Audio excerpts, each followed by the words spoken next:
ಪರಪ್ಪನಗ್ರಹಾರದಲ್ಲಿ ದರ್ಶನ್ಗೆ ರಾಜತಿಥ್ಯ ಪ್ರಕರಣಕ್ಕೆ ಸಂಬಂಧಪಟ್ಟಂತೆ ದರ್ಶನ್ ವಿಡಿಯೋ ಕಾಲ್ ಮಾಡಿರೋದು ಕೇವಲ ಒಬ್ಬಿಬ್ಬರಿಗೆ ಮಾತ್ರ ಅಲ್ಲ ಅನ್ನೋ ವಿಚಾರ ಕೂಡ ಆಚೆ ಬರ್ತಾ ಇದೆ. ಕೆಲ ನಟ ನಟಿಯರಿಗೂ ವಿಡಿಯೋ ಕಾಲ್ ಅನ್ನು ಮಾಡಿದಾರಂತೆ.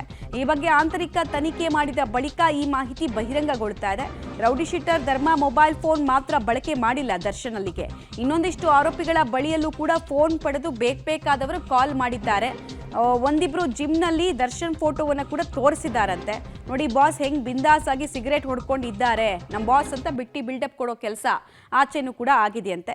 ದರ್ಶನ್ ವಿಡಿಯೋ ಕಾಲ್ ತೋರಿಸಿ ಹೇಳ್ಕೊಂಡಿರೋ ಮಾಹಿತಿ ಹಾಗೂ ಈ ಮಾಹಿತಿಗಳೆಲ್ಲ ಸೋರಿಕೆಯಾದ ಬೆನ್ನಲ್ಲೇ ಪೊಲೀಸರು ಇನ್ನಷ್ಟು ಈ ವಿಚಾರಕ್ಕೆ ಸಂಬಂಧಪಟ್ಟಂತೆ ತನಿಖೆ ಮಾಡೋದ್ರ ಮೂಲಕ ಉತ್ತರ ಕಂಡುಕೊಳ್ಳೋದಕ್ಕೆ ಮುಂದಾಗಿದ್ದಾರೆ.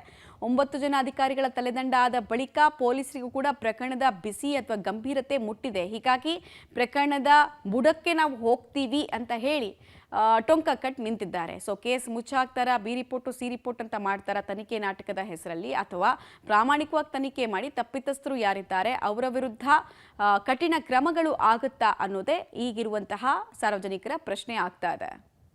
ಡೀಟೇಲ್ಸ್ ಕೊಡ್ತಾರೆ ಮುರಳಿ. ಈಗ ದರ್ಶನ್ ವಿಡಿಯೋ ಕಾಲ್ ಕೇವಲ ಒಬ್ರಿಗಲ್ಲ 3-4 ಜನರಿಗೆ ಅಥವಾ ನಟ ನಟಿಯರಿಗೆ ಮಾಡಿದ್ದಾರೆ ಅನ್ನೋ ಮಾತಿದೆಯಲ್ಲ, ಸೊ ಯಾರ್ಯಾರಿಗೆ ಅನ್ನೋದೇನಾದ್ರೂ ಇನ್ವೆಸ್ಟಿಗೇಷನ್ ಗೊತ್ತಾಗಿದೆಯಾ ಅಥವಾ ಇನ್ನಷ್ಟೇ ಮಾಹಿತಿ ಅದ್ರ ಬಗ್ಗೆ ತಿಳ್ಕೊಳ್ಬೇಕಾಗಿದೆ? ಮತ್ತು ಈ ಬಾಡಿ ವಾರೆಂಟ್ ವಿಚಾರದಲ್ಲಿ ಎಷ್ಟು ದಿನ ವಶಕ್ಕೆ ಪಡೆಯೋದಕ್ಕೆ ತಯಾರಿಯನ್ನು ಮಾಡ್ಕೊಳ್ತಾ ಇದ್ದಾರೆ ಪೊಲೀಸರು? ಅಂತ ಏನಂದ್ರೆ ಈ ಪ್ರಕರಣಕ್ಕೆ ಸಂಬಂಧಪಟ್ಟಂತೆ ಸಾಕಷ್ಟು ವಿಡಿಯೋ ಕಾಲ್ಗಳು ಧರ್ಮ ಮೊಬೈಲ್ ನಿಂದ ಹೊರಗಡೆ ಬಂದಿದೆ ಅನ್ನೋದ್ರ ಬಗ್ಗೆ ಮಾಹಿತಿಗಳು ಸಿಗ್ತಾ ಇರೋಂಥದ್ದು. ಯಾಕಂದ್ರೆ ನಿನ್ನೆ ನಡೆಸಂತ ಜೈಲಧಿಕಾರಿಗಳು ನಡೆಸಂತ ಒಂದು ಪ್ರಾಥಮಿಕ ತನಿಖೆ ಏನಿತ್ತು, ಪ್ರಾಥಮಿಕ ತನಿಖೆಯಲ್ಲಿ ಈ ಮಾಹಿತಿಗಳು ಬಹಿರಂಗ ಆಗ್ತಾ ಇದೆ.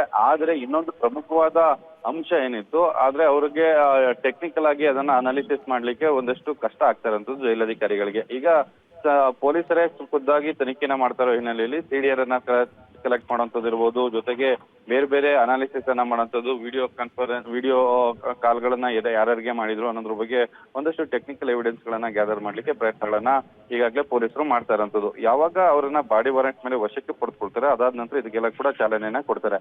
ಯಾಕಂದ್ರೆ ಇವತ್ತು ಕೋರ್ಟ್ನ ಪ್ರಕ್ರಿಯೆಗಳೇನಿತ್ತು, ಕೋರ್ಟ್ನ ಪ್ರಕ್ರಿಯೆಗಳಿಗೆ ಒಂದಷ್ಟು ಕಾಲಾವಕಾಶಗಳಾಗಬೇಕಾಗತ್ತೆ.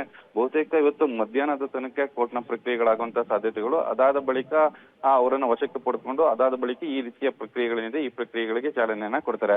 ಮತ್ತೆ ಇನ್ನೊಂದು ಪ್ರಮುಖವಾದ ಅಂಶ, ರಾಜರಾಜೇಶ್ವರಿ ನಗರದ ಒಬ್ಬ ಯುವತಿ ತನ್ನ ಜಿಮ್ ನಲ್ಲಿ ಈ ಫೋಟೋವನ್ನ ತೋರಿಸಿದ್ರು. ದರ್ಶನ್ ಅವರ ಫೋಟೋ, ದರ್ಶನ್ ಅವರು ಆರಾಮಾಗಿದ್ದಾರೆ, ಅಲ್ಲಿ ಸಿಗರೇಟ್ ಅನ್ನ ಸೇರ್ಕೊಂಡು ವಿಡಿಯೋ ಕಾಲ್ ಅನ್ನ ಮಾಡ್ತಾರೆ ಅಂತ ಹೇಳಿ ಫೋಟೋವನ್ನ ಜಿಮ್ ನಲ್ಲಿ ತೋರಿಸಿರೋ ಅನ್ನೋದ್ರ ಬಗ್ಗೆನೂ ಕೂಡ ಈಗಾಗಲೇ ಪೊಲೀಸರಿಗೆ ಮಾಹಿತಿ ಸಿಕ್ಕಿದೆ. ಆ ಯುವತಿಯನ್ನು ಕೂಡ ವಿಚಾರಣೆಗೊಳಪಡಿಸುವಂತ ಸಾಧ್ಯತೆಗಳು ಹೆಚ್ಚಾಗಿದ್ದಾವೆ. ಆ ಹಿನ್ನೆಲೆಯಲ್ಲಿ ಈ ಅನುಮಾನಗಳು ಹೆಚ್ಚಾಗಿರುವಂತದ್ದು. ಬಂದ್ರೆ ಬೇರೆ ಬೇರೆ ನಟ ನಟಿಯರಿಗೂ ಕೂಡ ಈ ರೀತಿಯ ಫೋನ್ಗಳು ಮಾಡಿದ್ದಾರೆ ಅನ್ನೋ ಅನುಮಾನಗಳು ಹೆಚ್ಚಾಗಿರುವಂತದ್ದು. ಆ ಹಿನ್ನೆಲೆಯಲ್ಲಿ ಪೊಲೀಸರು ಬಾಡಿ ವಾರೆಂಟ್ ಮೇಲೆ ವಶಕ್ಕೆ ಪಡ್ಕೊಂಡು ಈ ಪ್ರಕ್ರಿಯೆಯನ್ನ ಚಾಲೂ ಕೊಡುವಂತದ್ದು. ಮಮತಾ.